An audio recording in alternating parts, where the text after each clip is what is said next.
அன்றைக்கி ஒரு Friday evening. நான் ஒர்க் பண்ணிவிட்டு வீக்கெண்ட் மூடில் ஜாலியாக இருந்தேன். கரெக்டாக அப்போன்னு பார்த்து 4 பேர் வந்தானுங்க. வேறு யாரும் இல்லை, என் ஆஃபீஸில் வேலை பார்க்குற பசங்க தான்.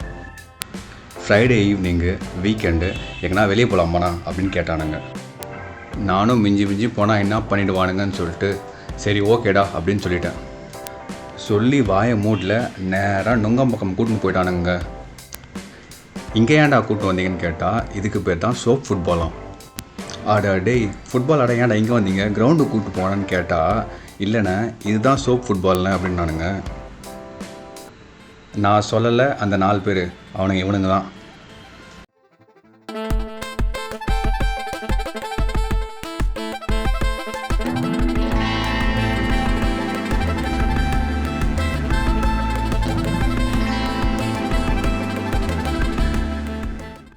அப்படியே அவனுங்க கூட சேர்ந்து நானும் சிம்பிளை போட்டு உள்ளே இறங்கியாச்சு.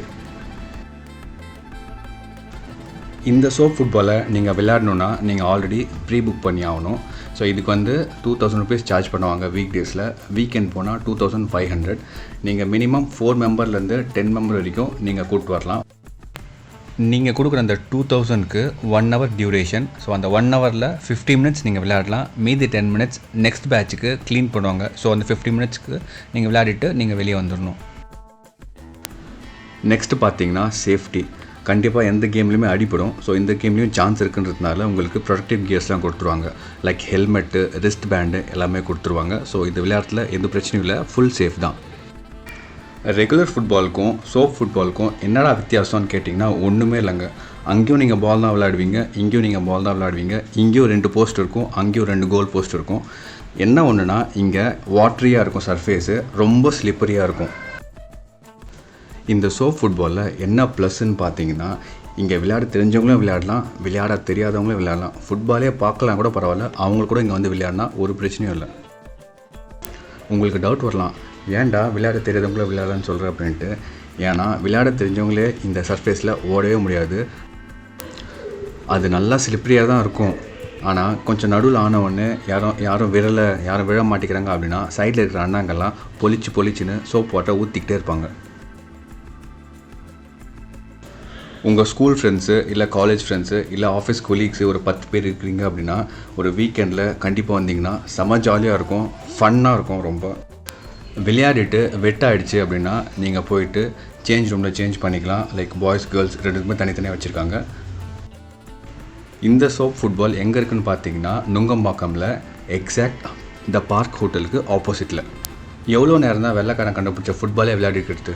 அதுக்கப்புறம் நாங்கள் ஒரு கேம் கண்டுபிடிச்சோம். ஃபுட்பாலை தூக்கி தூரம் போட்டு ஸ்லைட் பண்ண ஆரம்பிச்சிட்டோம்.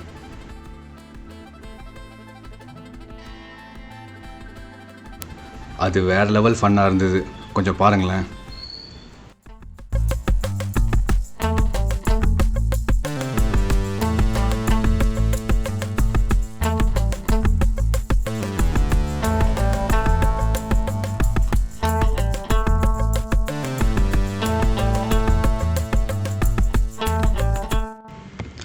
எனக்கு என்னமோ ஃபுட்பாலை விட இந்த ஸ்லைடிங் தான் ரொம்ப பிடிச்சிருந்தது.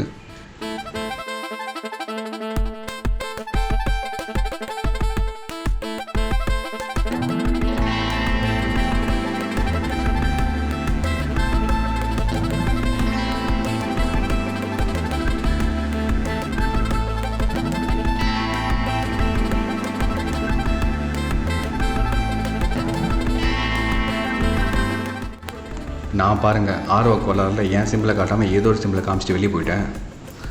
ஆனால் பையன் பாருங்கள் கில்லி மாதிரி நம்ம சிம்பிளை காட்டிருக்கான். விடுவினா நான் வந்துட்டேன்ல என் சிம்பிள் எடுத்துக்கிட்டு. சோப் ஃபுட்பால் விளையாடிட்டு ஸ்லைடிங் கேம் விளையாடிட்டு எங்களுக்கு பொறுக்கலைங்க. கடைசியாக தான் எடுத்தோம் இந்த விளையாட்டு. இந்த விளையாட்டு சில பேருக்கு தெரிஞ்சிருக்கலாம், சில பேருக்கு தெரியாமல் இருக்கலாம். இந்த விளையாட்டோட பேர் பேய் பால். இந்த விளையாட்டோட ரூல் சொல்லிடுறேன். இங்கே யாரும் டீம்லாம் கிடையாது, எல்லாமே சோலோ தான். பாலை 3 வாட்டி பிச் பண்ணதுக்கப்புறம் பாலை எடுத்து யாரை வேணால் எப்படி வேணால் அடிக்கலாம். என்ன பயமாக இருக்கா? இதுக்கு மேலே இன்னும் பயங்கரமாக இருக்கும். இது வச்சும் பரவாயில்ல, ஃபுட்பாலு பிடிக்கிறதுக்கு வாட்டம் இருக்காது. ஆனால் யோசிச்சு பாருங்களேன், ஸ்கூல் டேஸில் நாங்கள் இதே கேமை ஸ்டம்பர் பால் ஆடுவோம். இதுக்கு ஒரு எண்டே இருக்காது.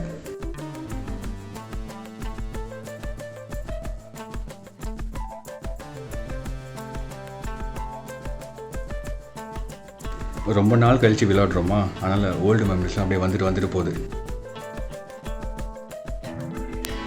ஒரு வழியாக 50 மினிட்ஸ் விளையாடிட்டு ஃபுல்லாக எக்ஸாஸ்ட் ஆகிட்டு, சரி ஓகே இதுக்கு மேலே விளையாட முடியாதா சொல்லிட்டு ஒரு பாயிண்டில் எல்லோரும் உட்காந்துட்டோம். சரி ஓகே வாங்க மெயின் டாஸ்க் பண்ணலான்னு சொல்லிட்டு கூப்பிட்டானுங்க. அதனால அது மெயின் டாஸ்க்கு அப்படின்னு பார்த்தா கோல் பார்பிக்யூ. அங்கேருந்த ஷவர் ரூமில் ஷவர் பண்ணிவிட்டு ஸ்ட்ரெயிட்டாக கிளம்பிட்டோம் பைக் எடுத்துக்கிட்டு கோல் பார்பிக்யூக்கு.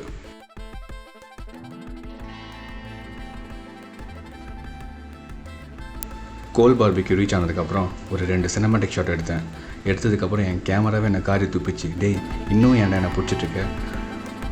அதுக்கப்புறம் என்னாலையும் vlogல ஃபோக்கஸ் பண்ண முடியல. பார்பிக்யூவில் டீப் டைவ் பண்ண ஆரம்பிச்சிட்டேன். Now it's time to say goodbye. See you in next vlog.